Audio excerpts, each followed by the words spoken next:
Welcome, Shine Campus. Um, I hope everybody's having a good evening. I just want to give everybody a chance to get in here real quick. Let me finish putting this on here.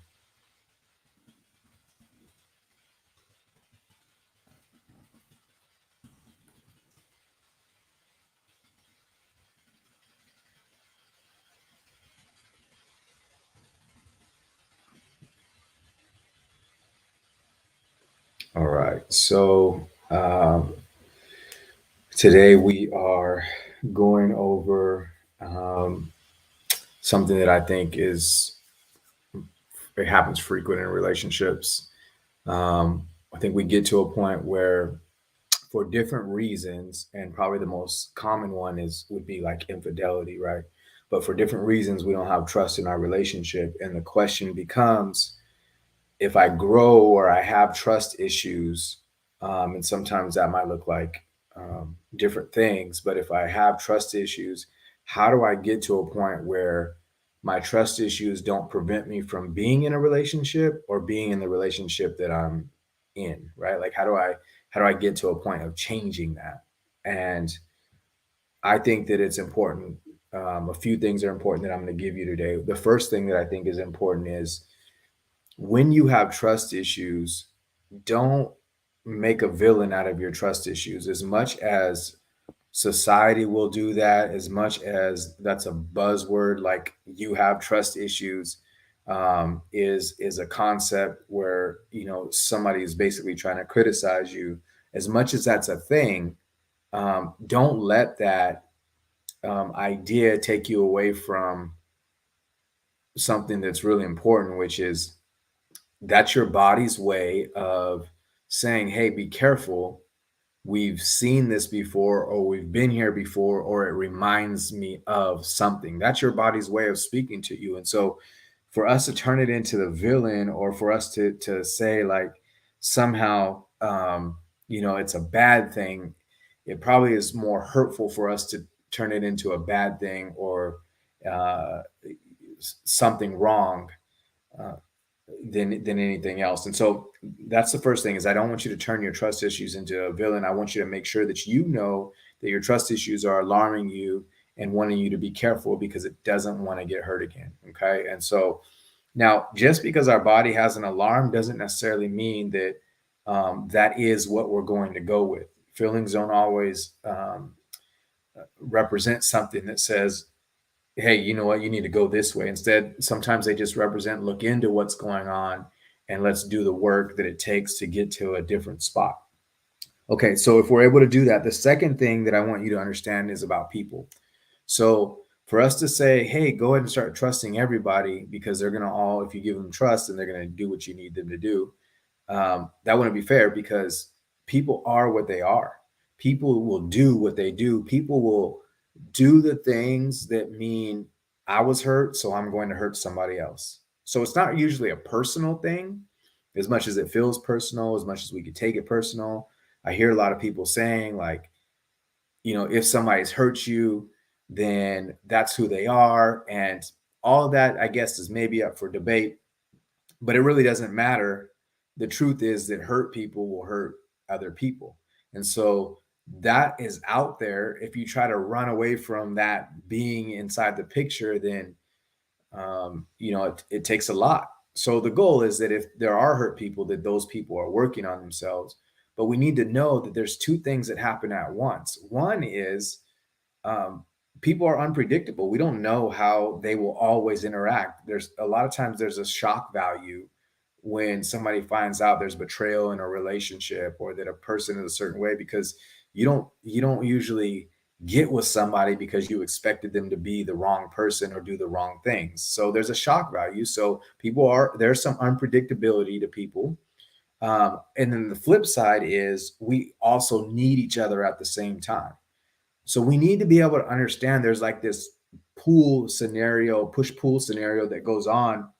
And as that goes on, we what we need to know, okay, it's purposeful for us to be in a relationship. So it's worth working on, right? So people are unpredictable, hurt people do hurt people. And at the same time, relationships are purposeful. So we need to be able to figure out, okay, how do I put those two things together? And I think the best way for us to put those two things together is if we're able to refocus a little bit more on who we are more than what has happened to us. So in our relationships, when we get hurt, whenever there is betrayal, we start focusing more on what's outside of us to figure out, is there a way for me to stay safe? That's, remember what the alarm is on our, in the number one thing that I talked about. So the body's trying to ask you, like, is there a way to stay safe and not have this scenario? Well, the thing that it starts going to is being anxious, right? And so that's what creates the trust issues look.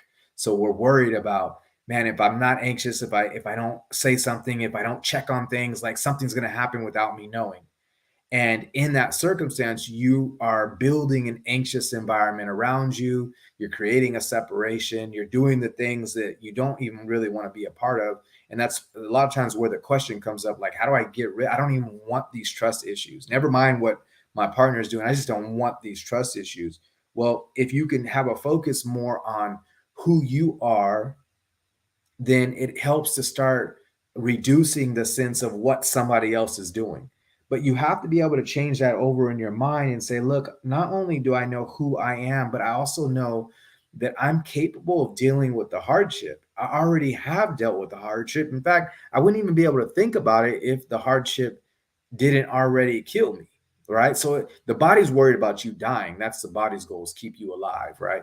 And so what you need to know is, I can get through this scenario. And so sometimes it takes you being able to say that out loud, that I can actually get through this situation if it goes wrong.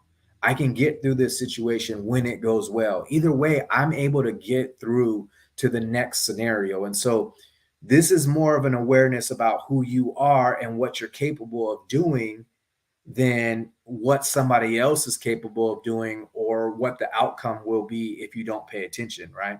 So, can you refocus and raise your awareness about that and keep your look that way, right? So, that's the third thing. The fourth thing is, one of the things that you want to be able to look at, and this is more of like a mark for, how do I know that my trust issues are something that are gone? Well, you'll start focusing more on the things that you have control over versus the things that you don't have control over. So remember, I was saying earlier, the the idea that we're worried about what we can't control starts bringing up an anxious scenario, and then we contribute to or create somehow an anxious environment, right?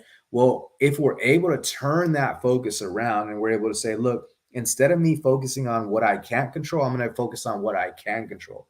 What do I have control over in my relationship? Well, the first thing is, if we go back to number three, is to refocus. I have control over me refocusing. And so I need to be able to flood my mind with the ideas about who I am and what I'm capable of doing. And sometimes for some people, that's way easier said than for others, right? And depending on what we've been through, the idea of who we are has been scraped away, right? And so we need to be able to build that part up.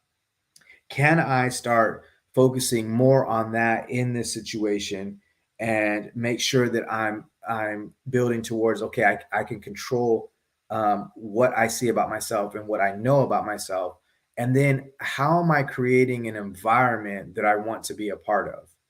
Right. And so if I create an environment, and remember, we can't control what's going on with other people. So I'm not creating an environment that's going to make other people behave or do certain behaviors. I'm not doing that. I'm just saying, I want to create an environment that feels good to me, that I want to be a part of.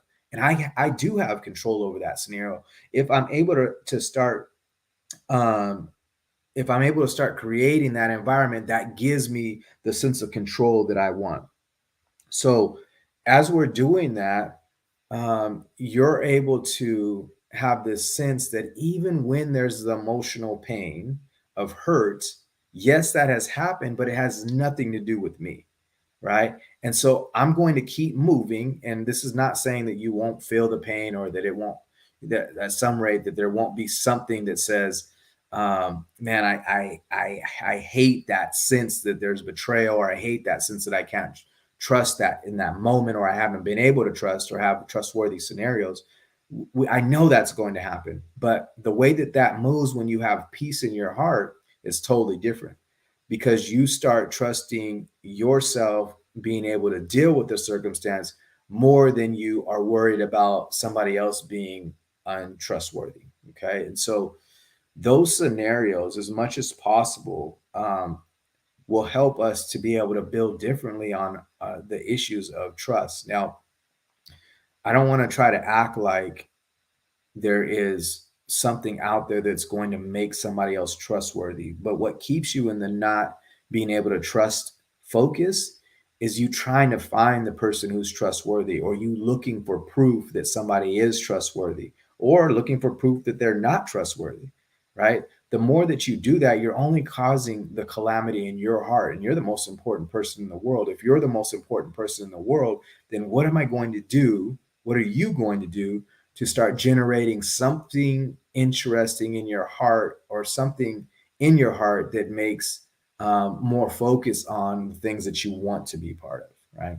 So it's a hard task to get rid of, the things that mean like I was hurt, and now that's my memory and that's my focus. Is to never have that experience again, right? That's a hard task, but it's definitely possible. The more that you start refocusing and being able to change your attention to where you actually want to be, you can get there, and um, it's not too much for you to do. Okay.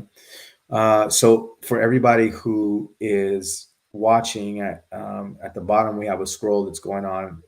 In fact, right now it's telling you about the lunch date. Go ahead and sign up for the lunch date. It's a marriage masterclass. I promise you that it will give you tons, right? On my sales page, it says it's worth more than 4 sessions, right? So if you were to say, Thomas, can I go in and I meet with you? And people come and say, Thomas, can I come meet with you? Me and my partner, to change things in our relationship. Go to that marriage masterclass. It's going to change your relationship. All right, we'll talk to you soon. Bye now.